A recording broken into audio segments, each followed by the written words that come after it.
Hello book reading friends, welcome back to my channel, or welcome if you're new. My name is Mel and today I bring a super exciting video that I have been postponing filming because I have been dreading talking about this amount of books. However, I just filmed my wrap up, which was equally as lengthy, so I thought why not take advantage of the day and just film a bunch of videos, including this one, and not put it off for much longer. And today's video is going to be all about my most anticipated book releases for 2021 from the months of July to December, so basically the second half of the year. Now, you guys probably know that starting June onwards, there are so many book releases, there's just so much happening, and especially towards the fall, I feel like a lot of book sequels are coming out for YA series that I am particularly very excited about. So I did two of these videos last year where I talked about my most anticipated releases, and while I did talk about these all around the board, I did include books that were coming out in August, books that were coming out in June, July. I didn't really talk about books that came out really in the second half of the year because a lot of them hadn't been announced yet, a lot of them were not on my radar yet, and some of them that I am particularly very excited about, like the These Violent Delights sequel, as well as the Kingdom of the Wicked series, had no title at the time, had no synopsis, had no nothing to go off, so I definitely had to wait a little bit to include these in these types of videos. I'm really excited to chat with you guys all about the books that I am anticipating for the second half of the year. So without further ado, let's get right into it. Get your snacks, get your drinks, because this video is probably going to be a little bit of a lengthier one. Okay, 20 books. That's a lot. That's a whole shelf space, okay? That's a whole ass shelf space. I have books ranging from July all the way to November. Now, even though I'm titling this video July through December, I don't think I found anything particularly exciting for December, hence why I don't have anything for that month. I believe my latest release is towards the end of November, if I am not mistaken. I might be wrong. Yes, the last one is November 25th. I am going to talk about the first one, which I am very excited about, and that book is The Final Girl Support Group by Grady Hendrix. Final Girl Support Group is particularly exciting to me because I have always loved slasher films. Growing up, those were one of my favorites. My brother and I love watching them, talking about them. We kind of grew up, like when we went to Blockbuster, like the deal was always, let's rent Scream, let's rent I Know What You Did Last Summer, let's rent Friday the 13th and Nightmare on Elm Street. The premise of this book just screams what I grew up loving. And obviously, Final Girl, the final girl is the one that survives everything in a slasher movie. She has survived the killings, the murderer, all the pain, all the exhaustion, all the stress, all the anxiety. She is the last girl standing in the midst of all the craziness. And our main character in this book, Lynette, is no different. She is the final girl from a series of murders that happened 20 years prior. And so for the last 20 years, she has been meeting with the support group full of final girls. This has become their safe space. This is where they go to kind of relinquish all of their pain and to kind of relate to each other and to bond over something that was such a traumatic event in their lives. And lo and behold, things get a little bit crazy because now, present time, a killer is targeting said group of final girls to end them once and for all. Doesn't that sound like the most incredible premise ever? Like, I don't know why it's taken so long for this book to be made. It's like grabbing the survivors from I Know What You Did Last Summer, with Scream, with Friday the 13th, with Halloween, with Nightmare on Elm Street, and just putting them all together in a room and then them all being targeted. It just seems like the craziest thing ever, and I am just so excited to read this. The next one is The Taking of Jake Livingston by Ryan Douglas. This is another one that is pitched as Get Out meets something else. You guys know I love the movie Get Out. It's one of my favorite films. I just love anything that Jordan Peele puts out, and so anything that is essentially pitched as Get Out is something that I know will have a lot of commentary, something that I know will be a little bit more hard-hitting while still having that horror element to it. So in this one, we have one Jake Livingston, who is one of the only black kids at St. Clair Prep, and one of the only other ones is his older brother, who is vastly more popular than he is and way more liked than Jake is. And Jake only has one more thing that is kind of an inconvenience, and it's the fact that he can see ghosts. In fact, one of the ghosts that he can see was a highly troubled teen who unfortunately ended up shooting and killing 6 other kids at the prep school, and later on took his own life. And things get even more complicated once this boy has plans on the afterlife, plans to haunt Jake and to destroy the reality that he lives in. Now, the reviews so far for this one have been very mixed. Some people really love the book, and then some people kind of agree that there are parts that they loved and parts that they disliked, but I really am interested to see how this is going to go down. It is a YA horror, which I typically don't read a lot of, but depending on how the book is pitched, I can really vibe with it. I can really just, you know, become a little bit interested. So this is definitely one of those. More thrillers, and the next one is For Your Own Good by Samantha Downing. Now, I don't know what is going on with me, but the thriller horror genre has been taking over a little bit lately, and I am just highly interested in all of these books coming out this year. I feel like there's just so much good stuff coming out within these genres that it's a little bit impossible to kind of deny my interest and neglect them. I think especially because the books that I talked about last year were so heavy in like the fantasy, contemporary, kind of like romance genres. I think now I'm looking more into this particular genre that I didn't look into last year. We have our teacher in this one, Teddy Crutcher, and he just won Teacher of the Year at Belmont Academy. And this is a super prestigious school, only for the brightest, only for the best. And he says that his wife couldn't be more proud, except that nobody has seen his wife for a minute, and he can't really be concerned about anything else happening at the school, even the death of a school parent, which is looking more and more like a murder, because his only focus is bringing excellence and being the best teacher that he can be. It sounds like he's gonna be the bad guy, but I don't know if it will be. It just sounds like such a crazy journey. I know people love Samantha Downing. I have never read anything by Samantha Downing. There's just something about a workplace thriller in an adult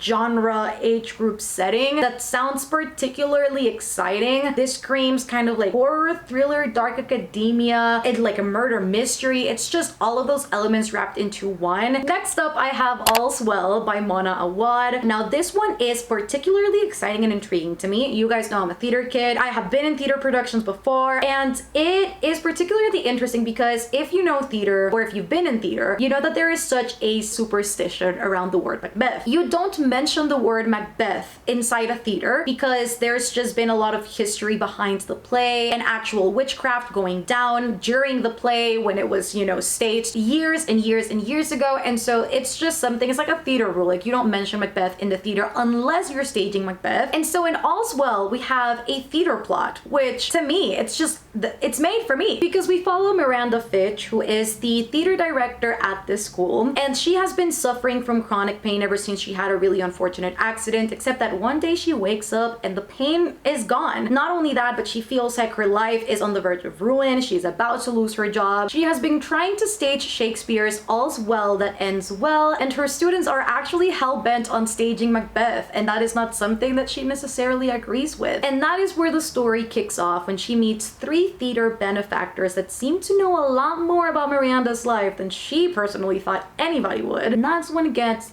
spooky. I feel like this book was made for me. I feel like this book I am going to love. We have another bromance book club book, and that is Isn't It Romantic by Lyssa Kay Adams. This one, oh my god, I don't want to know anything about this one because I already know kind of how these books go. I literally know the bare minimum, the basic about this book. I know we follow the Russian, which if you've been following the Romance Book Club series, you guys would know. The Russian is one of those comedic relief characters, one of those characters that is like super wacky, doesn't really make sense. He is always doing the most, always doing the worst, just always doing his own thing. He doesn't really care about anything, and he's also a very loyal friend, and he's just honestly one of the best characters in the Romance Book Club series. And we have seen him in such a comedic state so far that I personally cannot imagine him being any sort of romantic. So this one is gonna be interesting because we follow him. This is his book, and I believe in this one we follow him as he meets up with a childhood friend, and that is kind of where the story goes. So I think this might also be friends to lovers. I am really excited to see how it's gonna go down and how Lyssa Kay Adams is going to put the Russian in a position of just seriousness, I guess, in a position where we could also fall in love with him as a love interest, because so far I've fallen in love with him as a side character because again, he's been funny. I don't be knowing about that. So I am really interested in just reading this book. Out of all the covers, this is probably my favorite. It's really pretty. I also have The Wild Ones by Nafisa Assad, and this one, the cover, drooling over it, like literally slobbering just like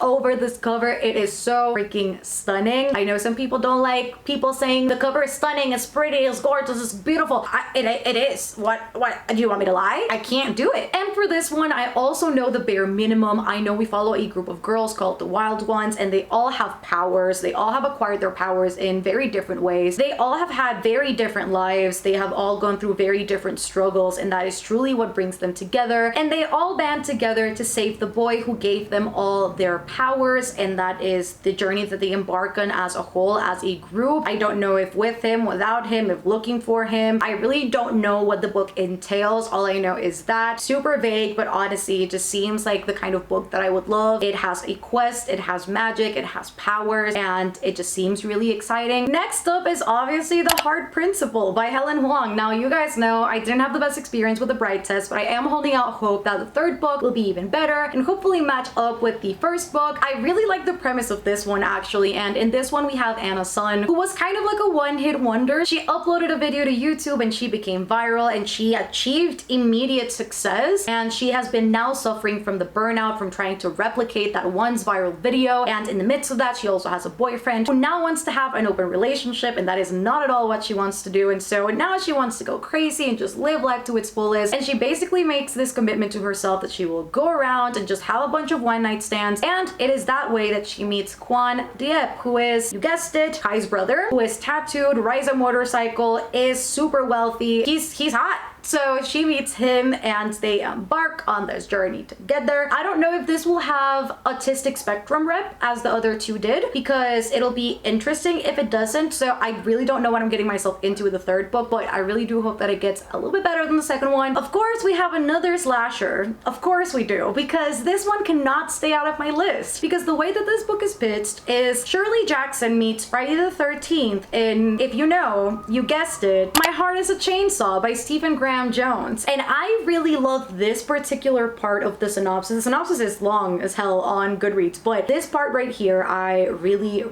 liked. On the surface is a story of murder in small town America, but beneath is its beating heart, a biting critique of American colonialism, indigenous displacement, and gentrification, and a heartbreaking portrait of a broken young girl who uses horror movies to cope with the horror of her own life. In this one we have Jade Daniels, who is an angry half-Indian outcast, and she lives in a very unfortunate home situation where her father is abusive and her mother is absent, and she has the weirdest way of coping with all of these things, and that is through horror movies. And she starts narrating the series of events of her life and the town that she lives in as if it were a horror movie, except that then it gets out of control and blood actually starts spilling in the streets of where she lives. My one goal is to definitely read The Only Good Indians before I go into My Heart as a Chainsaw. I have been putting off that read for a minute. I almost started it and I read the first page and then I didn't finish reading it, and I just really need to get into it, read it, love it, and then read My Heart as a Chainsaw. That's the plan. White Smoke by Tiffany D. Jackson is next, because yes, this book is pitched as A Haunting of Hill House meets Get Out, in a psychological thriller that reimagines the classic tale of a haunted house. Is it just me, or does this sound incredible? We have Marigold, who is our main character, and she is running from ghosts. She has a newly blended family and they need to move from one place in the US to another place in the US, and it is all due to her mom's newest job in the Sterling Foundation that provides a new home for free. And in there she is obviously with her mom, her new step sibling called Piper, and Piper is very whiny. She is just very eccentric, to say the least. And while they settle into this new house, it doesn't seem really as bad as you'd think, except that doors start closing and opening by themselves, items start vanishing, and Piper now has a friend that wants Marigold gone. I am really excited to see Tiffany D. Jackson kind of dive into a different genre in a way, because she is obviously known for her thrillers and for her mysteries. All of her books have a dash of it, but I've never quite seen her in this element of like the horror psychologicalness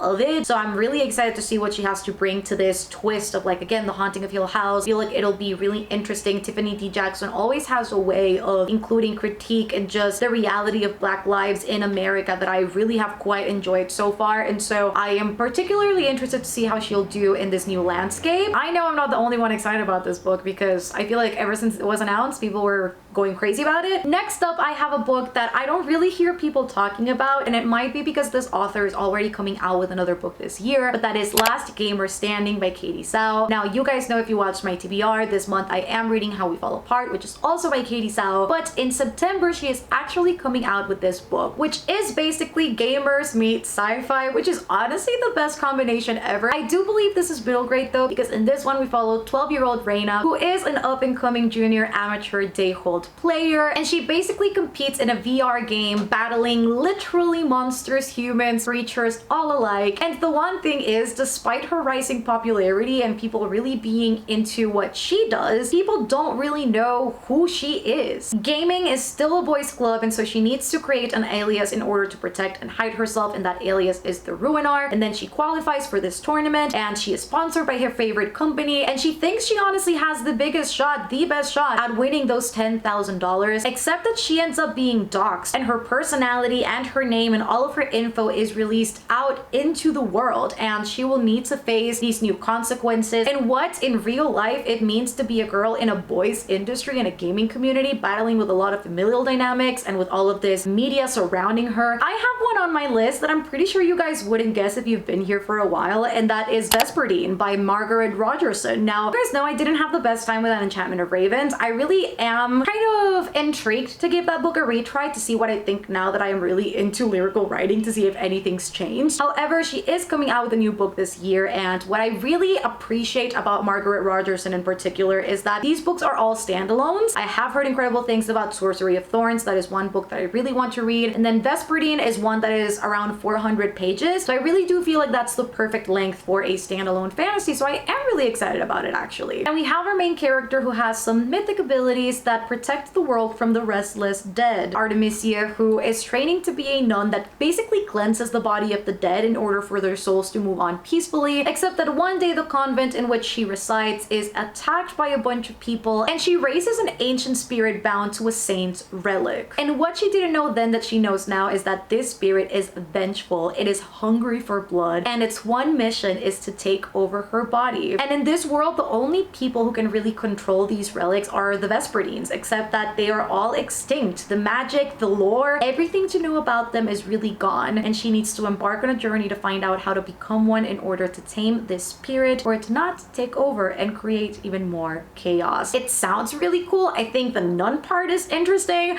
I think the spirit thing is interesting. I just am really excited to see how this one's gonna go down. I feel like I'm gonna love this. So I am putting this in here. I really am going into this with the lowest expectations ever. So the basic this book can do is meet my low expectations or surprise me and raise them. So we'll see how this goes when the time is due. And so now with that last one, we are stepping into October territory for book releases. And the next one is Summer Songs by Lee Mandelo. Now the cover for this, you have one skeleton reaching out to another hand that is for the living, and I'm vibing with it. We have two best friends who bonded even deeply than brothers. Their names are Andrew and Eddie, and they were inseparable up until the moment where Eddie left Andrew to pursue his higher education at Vanderbilt University. And 6 months after he leaves for Vanderbilt, Andrew was supposed to meet up with Eddie at Nashville, except that Eddie is found dead by an apparent suicide. And he leaves Andrew a very peculiarly strange inheritance. A roommate he doesn't know, friends he didn't ask for, and a phantom with bleeding wrists who screams of revenge. And that's all I know. It sounds crazy. It sounds so freaking wild. And I also don't think I read enough books where the main character is a male. So the opportunities with this one are literally endless. It seems kind of like dark academic a little bit, with a murder mystery, just thriller, horror, all of it. Rick Riordan is coming out with a new book this year. Yes, you heard it right. It's called Daughter of the Deep. You guys, my excitement for this is just huge. Also, can we talk about the fact that he is releasing this book October 5th, as he typically does? I feel like he's been releasing books October 5th for like the last decade. I don't know if I'm wrong, but I feel like every book that he puts out comes out around that time. Am I wrong? Why do I feel like The House of Hades came out October 5th? You know what? Let's fact check this. Watch me be completely wrong. October 8th. I'm not that far off. 3 days off. You know what? I'll take that. And in this one instead, we have a sci-fi. It is a reimagining of 20,000 Leagues Under the Sea. So in this one we have Anna, I'm gonna say Dakar, who is a freshman at Harding Pencroft Academy, and that academy basically releases out into the world the best marine biologists, the best scientists regarding anything at sea. Her parents unfortunately passed away when she was young, and the only thing she has left, the only one that she has left, is her older brother dead. Her freshman year will now culminate in a trip at sea, except that they see and witness something that they were not meant to, and a super hidden conflict is now revealed, and they are not meant to talk about it in the slightest. this. If there's anything we know about Mr. Riordan is that he will bring in the great characters with a fantastic quest and a lot of action and a lot of found family elements and just familial dynamics, and it's going to be a great ride, and so I couldn't be more excited about this one. Another Riordan. See, this is where I become a little bit nostalgic and say I can't believe that the Percy Jackson verse is like over, but now he is embarking on different journeys. It's equally exciting as it is like sad and like nostalgic. Is this where I'm ashamed of talking about more dark academia books? We have The Death of Jane Lawrence by Caitlin Sterling. So we follow a super practical character in this one. Her name is obviously Jane, and she has done the calculations and gotten a result, and that is basically securing the safest path for her life, and that is getting into a marriage of convenience. She finds one, Augustine Lawrence. He accepts to her proposal with one condition, and that is to never go to his family's estate. Now the why is a mystery. And then one accident leaves her stranded at his doorstep at nighttime, where he opens the door and she meets the stark opposite of the man she had previously met. And then morning comes around and he is right back to the man that she used to know. This is a story inspired by Crimson Peak, so it's gonna be an interesting one. So I don't know where I got the dark academic part of it. Maybe that's another book in the list. I don't know. These dark academic thriller horror books are all blurring in my head now. But you know what? This is gonna give us great content for stuff to read, to possibly bring in some horror recs at the end of the year. What do I know? Could you imagine a horror recommendations video goes up in December? Now that'd be interesting. We, of course, have Kingdom of the Cursed by Carrie Maniscalco, because you guys know that I loved Kingdom of the Wicked last year. Oh my god, based on how book one ended, I just need it on my hands right now to find out what happens next, because it was just a lot. It was a lot. Because in this one we follow twin sisters and they are witches, and one night one of them turns up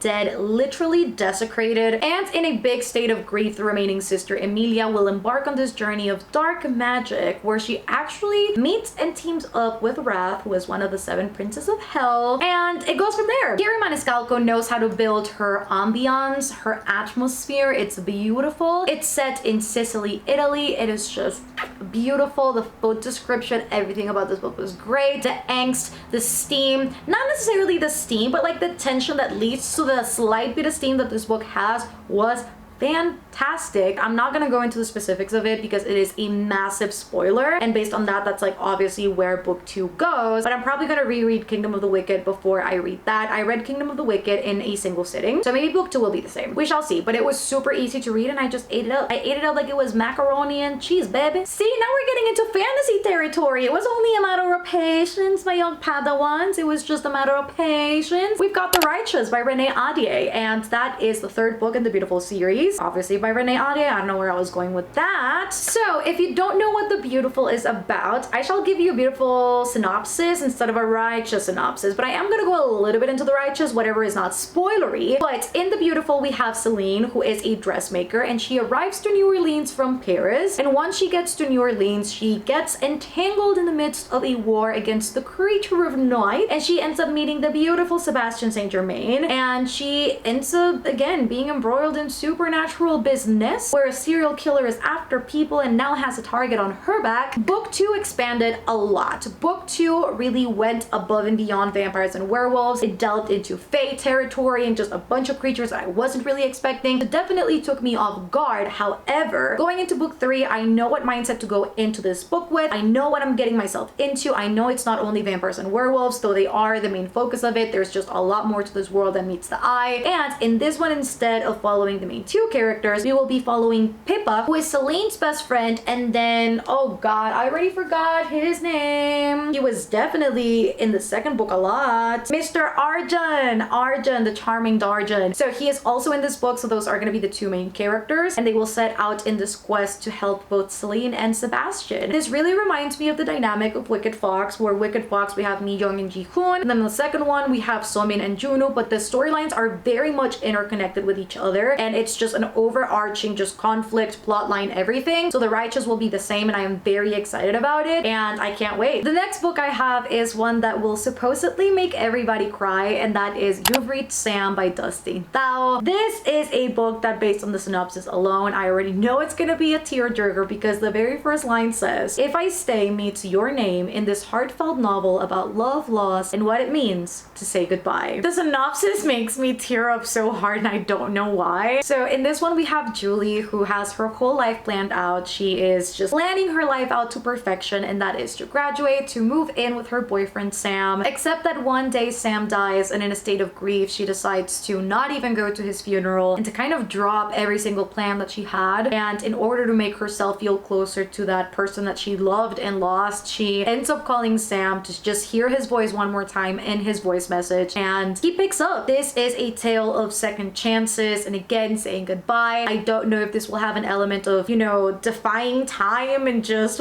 you know, I really don't know what follows that, but I am really excited about this. This comes out in November. This is another book that I really want to try and get an arc of, because I already know I am possibly most likely going to cry. Obviously, I have Our Violent Ends by Chloe Gong. You guys know my favorite book of last year was These Violent Delights. It was a Romeo and Juliet retelling set in 1920s Shanghai. The atmosphere was just so perfect. I loved every second of that book. We have the Scarlet Gang and the White Flowers, who are obviously enemies and opposite of each other gang-wise, and we have Juliet and Roma, who are respectively part of each gang. They obviously have gone from a relationship of like hate to love to hate to love. It's a continuous journey that they've been onto, but at the moment, as the book starts, they do have a rivalry set on, and a monster starts literally killing people on Shanghai, and it starts killing people, most importantly, from both sides of this gang war that's going on, and they will learn to put their guns down and to work together once more to find out exactly what is happening to Shanghai. I really loved These Violent Delights and the way that the romance was executed. It is not at all the focus of the book, so if you're going into this expecting a romance, like, you're gonna leave very disappointed, I think. What really shined with this book was shone. Do I know how to speak? What really did it for me with this book was the 1920s atmosphere, just the flappers and the glamour while still being in Shanghai, but still bringing in that element Asian culture into it, while still retaining all of that political intrigue, which is very accurate to the 1920s, and add to that Romeo and Juliet element. It is just so fantastic and so well executed, and the ending of the first book is a cliffhanger. As far as cliffhangers go, I don't know if it's the most shocking one I've ever read, but I think it left its lasting print on me, and I cannot wait to see how book 2 goes. And then last but not least, at number 20, I have Satonic by Brandon Sanderson, the third book in the Skyward series. Now, I have talked a lot about Skyward as of lately. I read the first book in May, and then I read the second one in June, and now obviously this one I'm gonna read as soon as it comes out. This is the latest release that I have on my list, and that is, I think, the 25th of November. If you don't know what Skyward is about, we follow Spensa, and her father was a pilot when she was very young, and as her father was kind of guiding her in his journey as a pilot, a battle breaks out, and that is one of their most historic battles in this futuristic world, the Battle of Alta, and he goes there as he is tasked to as a soldier, and he is then deemed as a coward and a traitor by his colleagues and their people, and Spensa's family is put at a position of neglect. It's a very unfortunate position that they find themselves in, and Spensa will do everything that it takes in order to prove herself as a pilot and redeem her family's name, because she knows that her father is none of the things that they call him. I really just am in love with the world that Brandon Sanderson has built for this one. I absolutely love the character development of Spensa. The side characters are also incredible. The world building continues to surprise me and just amaze me. I love Jorgen too, which is kind of the love interest for Spensa in the series, and it's not, the romance is not at all the focus of the series, but book 1, it really developed that in a way where you just root for them and you just want it to happen. So I can't wait to see more of them,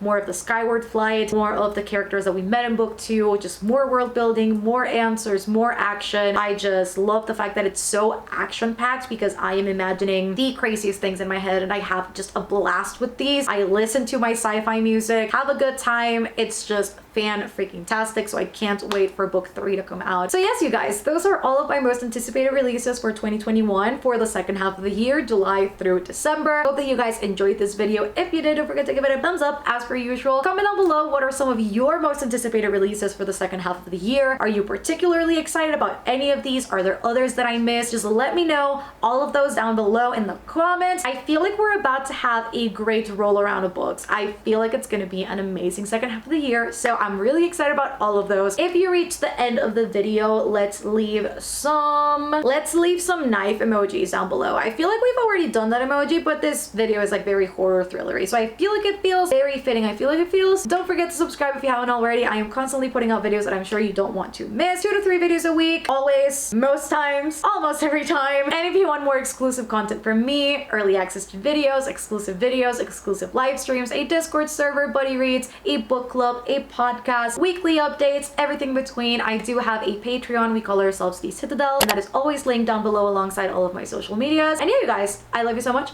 and I shall see you on the next one. Bye, guys.